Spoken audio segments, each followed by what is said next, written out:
isu berkenaan dengan penyakit berjangkit yang merupakan penyakit yang disebabkan oleh mikroorganisma seperti bakteria, virus, parasit atau kulat yang boleh disebarkan secara langsung atau tidak langsung.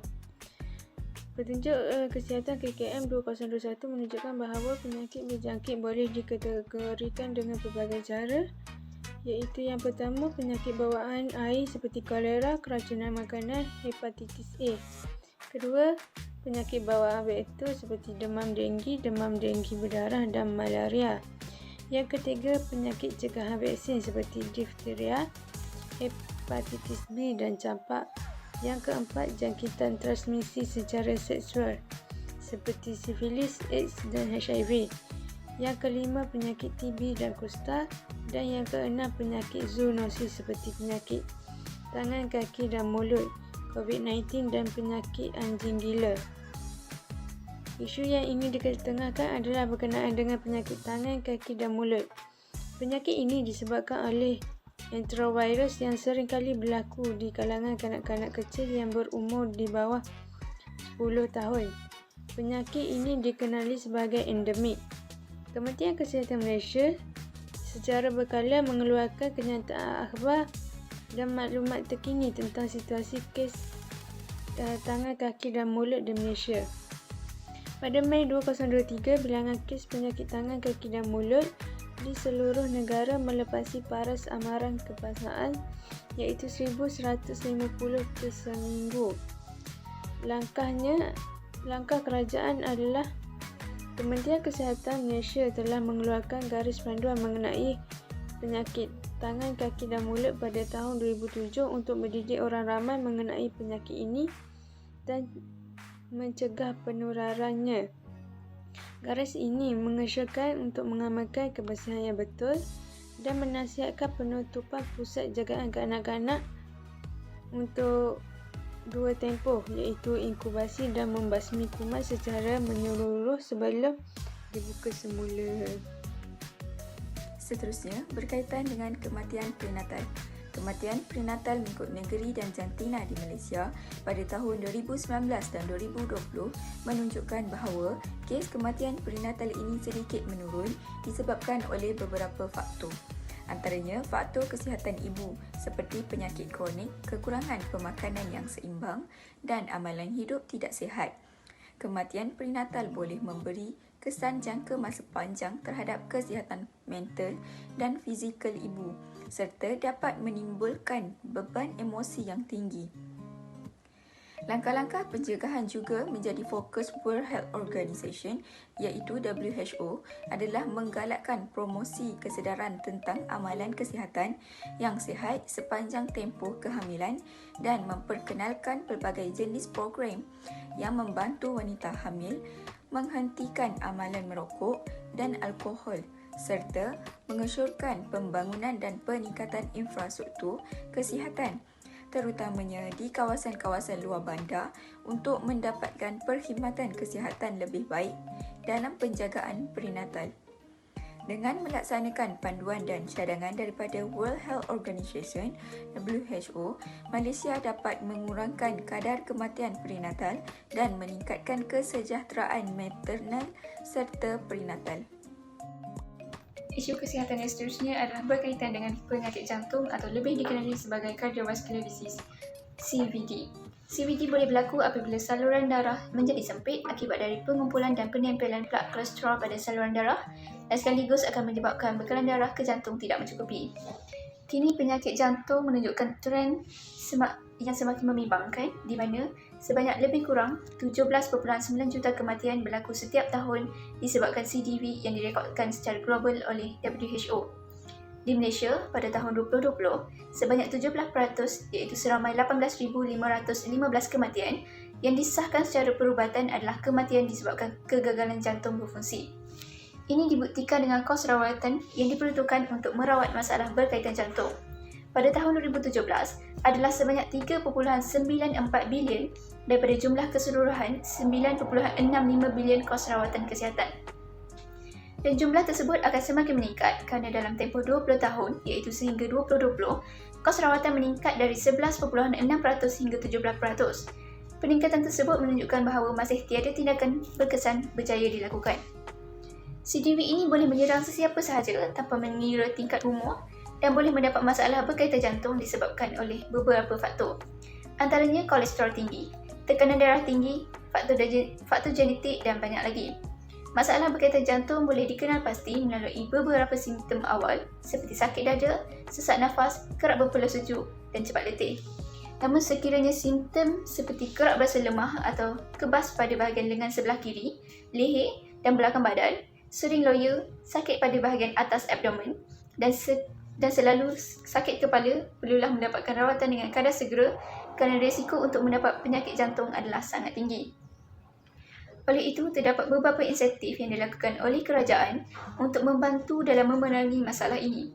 Antara program yang julung-julung kalinya dilakukan oleh KKM seperti sambutan Hari Jantung Sedunia, program ini mempunyai objektifnya tersendiri seperti bermula Julai 2022, semua klinik melaksanakan insentif Saringan Kesihatan Kebangsaan NHSI melalui Peka B40, program komuniti iaitu Komuniti Sihat Perkasa Negara (KOSPEN) dan program saringan dari rumah ke rumah melalui program Madani Afiat. Program tersebut bertujuan untuk memberi kesedaran awal kepada masyarakat berkaitan kesihatan jantung, terutamanya kepada golongan muda yang berusia lingkungan 25 tahun dan ke atas. Tuntasnya, perkara berkaitan masalah jantung perlu dititik beratkan oleh semua masyarakat bagi memastikan kita semua boleh menjalani kehidupan dengan lebih baik. Kepada isu kesihatan yang terakhir iaitu berkaitan dengan masalah penyakit tidak berjangkit ataupun dikenali sebagai NCD. Ianya dikenali sebagai penyakit kronik yang cenderung dialami seseorang dalam jangka panjang. Terdapat 4 jenis utama NCD iaitu kardiovaskular, kanser, diabetes dan penyakit pernafasan. NCD menjadi penyebab kematian sejak sedekat yang lalu.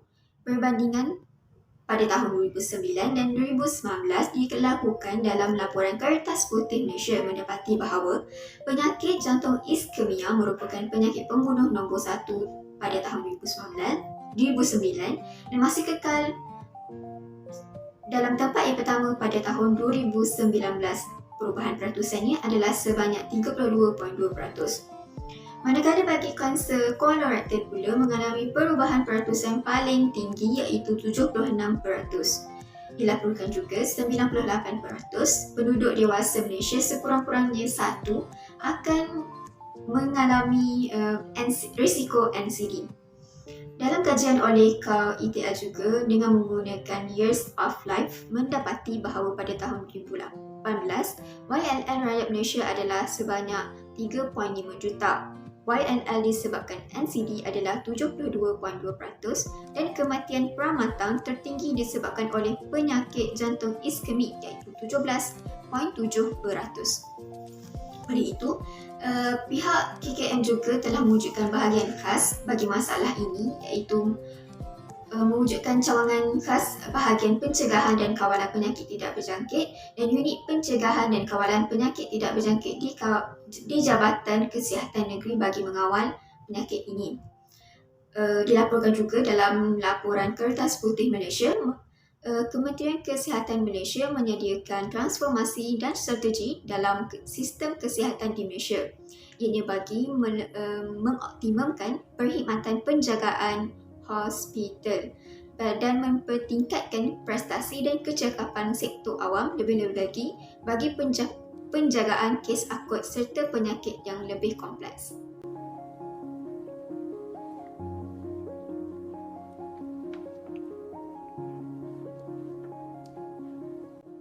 Seterusnya adalah isu berkaitan peningkatan kos penjagaan kesihatan di Malaysia, iaitu melalui isu yang pertama ialah pertumbuhan ekonomi dan pendapatan rakyat.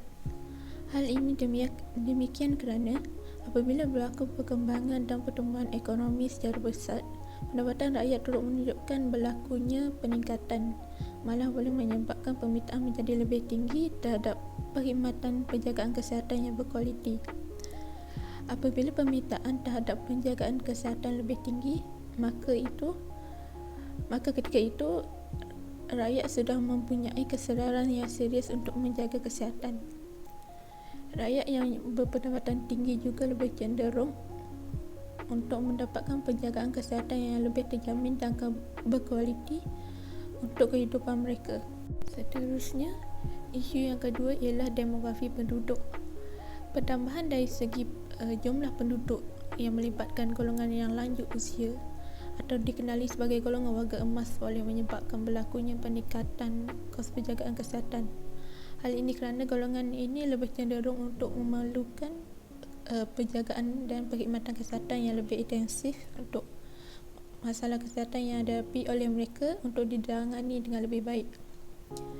Seterusnya ialah peningkatan dalam teknologi perubatan.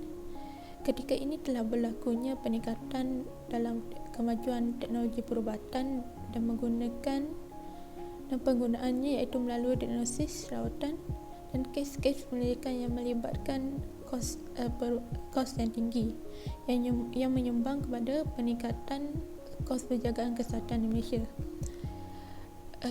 Peralatan diagnosis seperti MRI iaitu Magnetic Resonance Imaging dan CT Computed Tomography berperanan penting dalam diagnosis penyakit pesakit di mana ia sangat memerlukan kos penyelenggaraan yang tinggi untuk membaikinya. Akhir sekali ialah langkah yang diambil oleh kerajaan untuk mengatasi peningkatan kos penjagaan kesihatan di Malaysia. Yang pertama ialah melalui PKB40. PKB40 ialah skim penjagaan kesihatan kumpulan B40 atau PKB40 seperti yang dinyatakan dalam Kertas Putih Kesihatan Malaysia tahun 2023. Langkah yang diambil kerajaan melalui Kementerian Kesihatan Malaysia KKM ini bertujuan untuk memenuhi keperluan kesihatan rakyat Malaysia berpendapatan rendah dengan memberi tumpuan kepada penyakit tidak berjangkit. Seterusnya, pelancongan dan pelancongan perubatan memberi kesan kepada kesihatan penduduk tempatan dan produktiviti buruh. Hal ini dapat dilihat apabila kadar kemasukan pelancong asing dan domestik ke dalam negara adalah tinggi dari masa ke masa. Kadar kemasukan ini memberi kesan jangka pendek dan jangka masa panjang pada kesihatan domestik. Kesan jangka masa pendek merupakan kesan negatif seperti pencemaran udara dan pencemaran bunyi yang akan menyebabkan timbul masalah tekanan, stres dan masalah kesihatan pernafasan dan sebagainya. Walau bagaimanapun, kemasukan pelancong memberi kesan positif dalam jangka masa panjang dengan memberikan emosi yang positif kepada penduduk tempatan. Emosi yang baik membantu menjaga kesihatan dalam jangka masa panjang. Berbeza pula dengan pelancongan perubatan, ia memberi kesan kepada pemindahan buruh dari sektor kesihatan awam kepada sektor pelancongan perubatan disebabkan oleh kadar upah yang berbeza. Perbezaan kadar upah ini menyebabkan produktiviti buruh kesihatan berkurangan. Pelancongan perubatan ini juga menjejaskan penjagaan kesihatan domestik disebabkan oleh bekalan perubatan dan perkhidmatan rawatan menjadi lebih terhad. Oleh hal yang demikian, pihak kerajaan mengambil langkah seperti memperkenalkan skim cukai subsidi dan memperkasakan undang-undang dan peraturan. Skim cukai subsidi atau skim subsidi silang ini diperkenalkan untuk mengenakan cukai kepada pelancong asing dan pelancong perubatan bagi memperuntukkan hasil cukai tersebut sebagai subsidi kesihatan ke atas penduduk tempatan. Skim ini juga akan membantu meningkatkan produktiviti buruh kesihatan kepada lebih baik. Selain itu, penguatkuasaan undang-undang dan peraturan juga dilaksanakan bagi mengawal tingkah laku pelancong dalam negara demi menjamin keselamatan dan keamanan penduduk tempatan. Seterusnya, masalah sistem kesihatan di negara kita ialah penyampaian sistem penjagaan kesihatan yang bersifat dikotomi iaitu terdiri daripada dua sektor, iaitu sektor awam dan sektor swasta.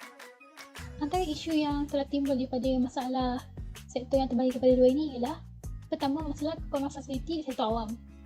Berdasarkan sumber daripada Fakta Kesihatan 2021 dan Tinjauan Kebahasaan Kesihatan dan Mobiliti 2019, fasiliti sektor awam adalah 28% iaitu lebih rendah berbanding sektor swasta iaitu 72%. Tetapi merujuk kepada lawatan pesakit luar di sektor awam adalah lebih tinggi iaitu 64% berbanding sektor swasta yang hanya 36%.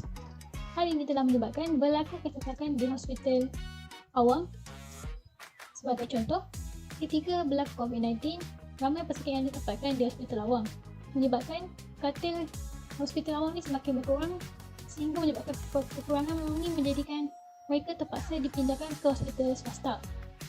Kedua, berlaku peningkatan kos perubatan yang telah memberikan impak kepada sektor swasta untuk orang yang pergi ke sektor swasta. Sebabkan kalau berlaku kesesakan kat hospital awam ni, dia akan menyebabkan proses perubatan tu jadi lambat. Jadi bagi mereka yang nak cepat, dia akan pergi ke swasta. Jadi bagi mereka yang menggunakan pembayaran menggunakan out of pocket atau bayar sendiri, akan memberikan kesan kepada diorang. Oleh itu, kerajaan telah menjalankan beberapa langkah bagi menangani masalah ini, iaitu pertama, melaksanakan skim perubatan madani, di mana skim perubatan madani dikatakan dapat mempermudahkan proses pemindahan pesakit daripada sektor awam ke sektor swasta secara sistematik, di mana hal ini sedikit sebanyak telah membantu mengurangkan masalah kekurangan fasiliti di sektor awam.